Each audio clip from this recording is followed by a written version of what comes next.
안녕하십니까. 오늘 우리가 한번 알아볼 것은 2021년도 개인 세금 보고를 하는 데 있어서 내가 뭘 좀 더 염두에 두고 클레임을 해야 되는지, 또 어떤 서류나 어떤 인포메이션을 어, 미리 사전에 준비를 하고 확인을 해야 되는지 미리 그 요령에 대해서 알아보도록 하겠습니다.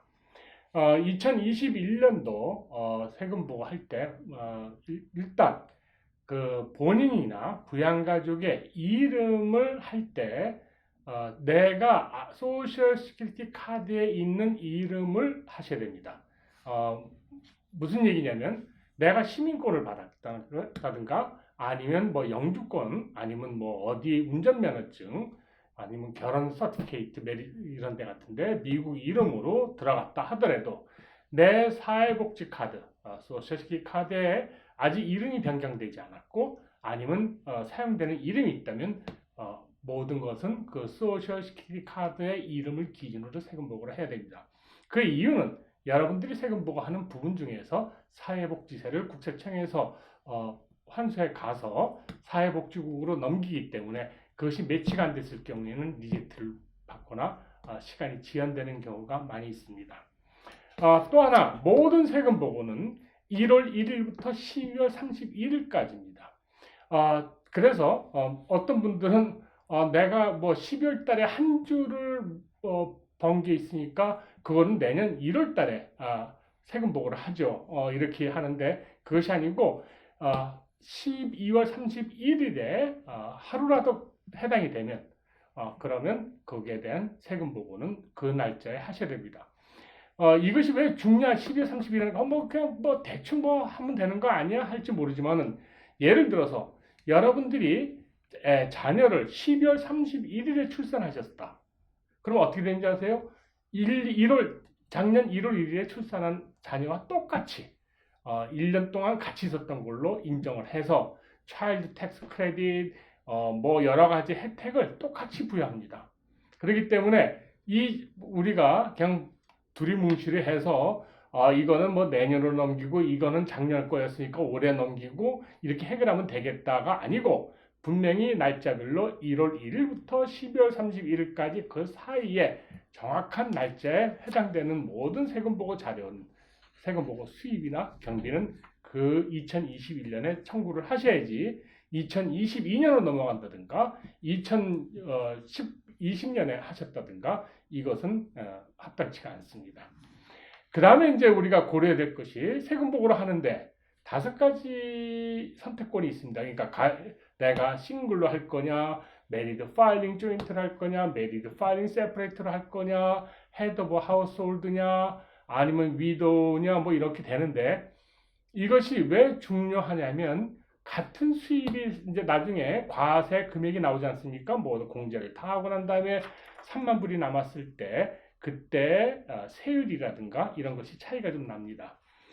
따라서 뭐 있는 대로 가야죠. 그러나 싱글은 싱글이고 그 다음에 우리가 고려할 바는 부부가 합사 공동 그러니까 메리드 파일링 조인틀리 하시는 것이 일반적으로 유리하지만 메리드 파일링 세퍼레이트가 유리할 때도 있습니다.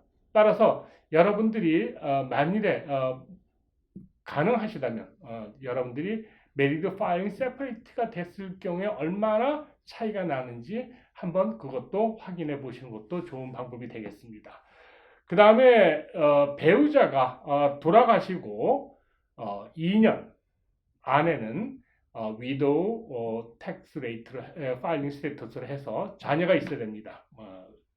부양 자녀가 있고 했을 때는 세율 혜택을 좀 많이 줍니다. 돌아가시고 2년까지입니다. 그 다음에 이제 우리가 이제 부양 가족에 대해서 이제 아까 말했듯이 내가 이제 내 자녀들 뭐 내가 부모님이라든가 모시고 있으면 클레임을 하는데 그때 준비해야 될 것이 뭐냐면 생년월일, 그 다음에 소셜 시큐리티 넘버, 없으면 텍스 아이디라도 있어야 됩니다. 만약 이것이 없을 경우에는 클레임을 할 수가 없습니다.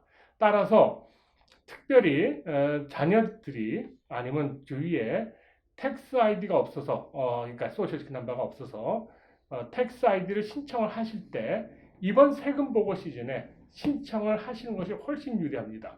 세금 보고가 서류가 첨부가 돼서 나갔을 때는 세금 보고를 하겠다는 의지가 분명하기 때문에 웬만한 서류에 미비 하자점이 없으면 금방 주지만은 이제 세금 보고 없이 내가 이제 내년부터 세금 보고 하겠다. 그러니까 나한테 텍스 아이디를 달라. 그렇게 여러분이 신청하시면 좀 까탈스럽게 리젝트를 놓는 경우도 많이 있습니다. 따라서 주위에 여러분들 식구 중에 텍스 아이디를 어차피 신청해야 된다면 이번 세금 보고 할 때 같이 국세청 양식 W7에 의해서 같이 신청하시는 것이 훨씬 수월하겠습니다. 그 다음에 이제 부양가족에 대해서 이제 뭐 대학생 자녀냐 뭐냐 이제 여기에 따라서 학비 공제 같은 게 많이 있기 때문에 하는데 이런 경우가 있습니다. 내 자녀가 이제 대학을 졸업했어요. 작년까지는 그러니까 18세까지는 내 부양가족이 되고 18세가 되면 독립이 됩니다. 그런데 대학교를 가기 위해서 대학생이기 때문에 일 경우는 23세까지 내 부양가족이 됩니다. 그래서 학생으로 있는 동안에는 얼마를 벌던 간에 본인이 세금 보고하지만 부모가 부양가족으로 집어넣어서 많은 세금 혜택을 볼 수가 있습니다. 그런데 이제 23세가 바로 넘어가는데 애가 아무 수입이 없어요. 그런데 어디 가서 잠깐 일을 해갖고 한 5, 6천 불 벌었습니다. 그래서 그냥 내가 세금 보고를 같이 하면 안 됩니까? 우선은 아닙니다. 왜냐? 여러분이 지금 하시는 세금 보고는 부부에 대한 소득 보고입니다. 즉 부부 두 사람 세금 보고지 부양 가족의 소득까지 같이 보고하는 게 아닙니다. 그래서 아니고 부양 가족이라 하더라도 소득이 있어서 세금 보고를 해야 되는 상황이면 물론 따로 합니다. 그러나 그 자녀는 둘이 부모가 나를 부양가족으로 클레임할 거다는 그런 전제하에서 세금 보고를 하고 또 부모는 얘는 자기가 따로 세금 보고하지만은 내가 부양가족 혜택은 내가 본다고 선언하면 됩니다. 그러나 23세 이상에 되면서 소득이 4,300불이 넘어가는 세금 보고를 해야 되는 사람이면 부양가족에서는 아웃이 됩니다. 그 다음에 이제 여러분들이 이제 세금 보고 서류에 뭐 다 아시겠지만 직장에 봉급 명세서 폼 W2, 1099, 뭐 이자 배당, 주식 매매 거래소, 주식 같은 거 이런 거 있는데 한 가지 조심할 것은 많이들 내가 하는 사업체가 파트너십이나 S 코퍼레이션일 경우에는 그 소득이 남은 물론 거기서 W2 폼을 받았던 거기에서 손익이 본 부분이 내 투자 포션에 따라서 내 인컴 텍스에 반영이 돼야 됩니다. 따라서 내가 친구들하고 20명이 모여서 간단한 게 뭐 부동산 하나 사서 있는데 뭐 그런 거 뭐 돈도 안 나오고 그래 그냥 난 몰라요가 아니고 그 부동산 그 파트너십들이 세금 보고를 하고 나면은 스케줄 K1이라는 것을 각자 줍니다. 그걸 받아서 꼭 보고하셔야 됩니다. 내가 난 모르겠어 뭐 그거 깜빡했어. 그럼 다시 나중에 돈 들이고 다시 수령 보고를 해야 되는 경우가 있으니까 여러분이 간단하게라도 여러분이 투자하신 사업체가 이 0.5%짜리가 있더라도 세금 보고에 그 서류를 개인이 세금 보고할 자료를 받아서 하셔야 됩니다.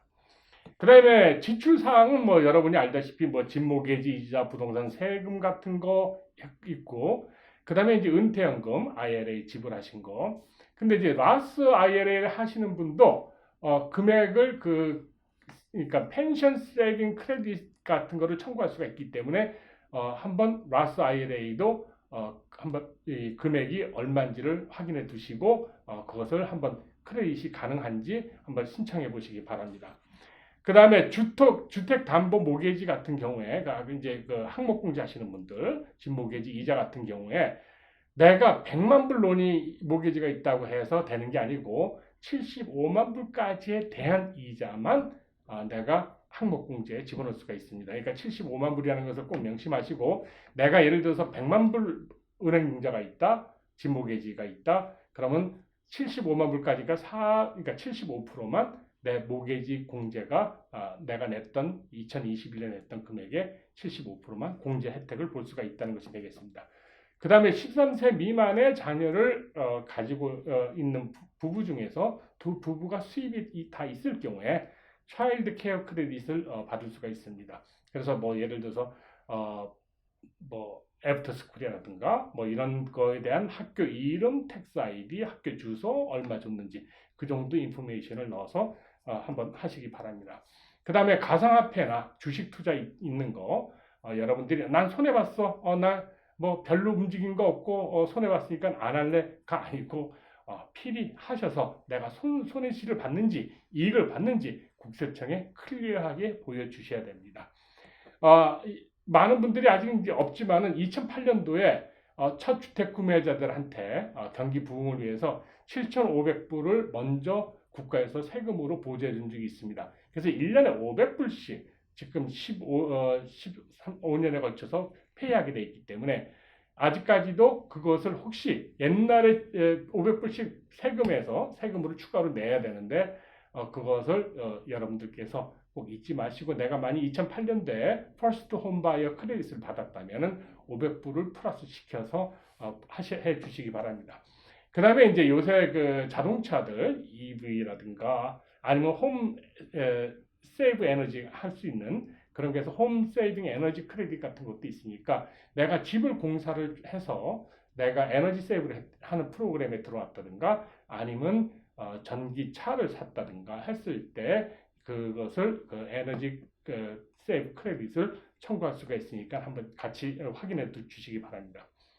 그 다음에 부채 탕감, 여러분이 크레딧 카드라든가 어떤 그 빚을 탕감을 받았으면 본래는 소득입니다. 그것이 예외 조항으로 피할 수도 있지만은 일단 그것을 무시하시면 안 됩니다. 그래서 내가 혹시 조금이라도 크레딧 카드라든가 아니면 모게지에 부채 탕감을 받은 게 있다면 그것도 다시 한번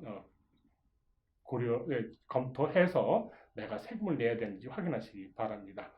그 다음에 이제 그 많은 국세청에서는 없어졌지만은 아직까지도 몇몇 주에서는 건강보험이 없으면 벌금을 물게 돼 있습니다. 그래서 건강보험 여러분들께서 있는 걸 확인하시고 그 다음에 이제 가끔가다 보면은 그 언드 인컴 크레딧, 그러니까 저소득에 대해서 자녀가 있으면 보조 프로그램을 뭐 몇천 불씩 주기도 합니다. 근데 이게 이제 하다 보니까 거짓말 하시는 분들이 많아갖고 가끔 가다 보면 주정부나 아니면 국세청에서 자녀들에 대한 스쿨 레코드 뭐 달라 이렇게 옵니다. 근데 그것을 제때 해서 한두 번 서류를 제출해서 허락을 받아야 되는데 받고 막 그 돈 뭐 그 정도 뭐 안 받을래 하고 그냥 귀찮아 하고 무시했던 분들은 앞으로도 향후 계속 못 받게 됩니다. 따라서 여러분들이 주정부나 국세청에서 여러분들 자녀에 대해서 스쿨 뭐 크레딧 뭐 닥터 뭐 레코드라든가 뭐 이런 거 달라고 이 레코드 오면은 귀찮으지만 꼭 한 번은 그 세무국에서 과연 진짜로 자녀들이 있는지 또 자녀들을 부양하고 있는지 확인하기 위한 절차니까 여러분들이 그걸 무시하지 마시고 꼭 서류를 제출하시고 혹시 작년에 받았는데 나 올해 아무것도 안 했다. 그럼 올해도 또 문제가 됩니다. 그래서 어차피 작년 거 빨리 이번에 같이 답을 하시고 해결해 주시기 바랍니다. 그 다음에 2021년 마지막으로 이제 1400 스티뮬러스 책이 나왔는데 그 받으신 분과 못 받으신 분이 있고 난 받아야 되는데 못 받았다 하시는 분이 있습니다. 국세청에서 지금 현재 다 6,475 양식으로 확인 편지를 보내고 있으니까 그걸 받아보시고 확인하시기 해서 만일에 받아야 되는데 못 받으신 분들은 이번 2021년 세금 보고에 다시 청구하시면 되겠습니다. 그 다음에 이제 차일드 텍스 크레딧 이것도 여러분들 이제 미리 좀 일부분 받으신 분도 계시고 아예 안 받으신 분도 계시고 하기 때문에 본인의 기록이 갖고 있는 기록과 국세청 기록이 틀릴 수도 있기 때문에 국세청에서 6,419 양식으로 확인 편지가 오게 되어 있습니다. 그래서 그거 받아서 여러분이 받은 기록과 확인하시고 그 정확한 금액으로 크레딧 남은 밸런스를 청구하시기 바랍니다. 감사합니다.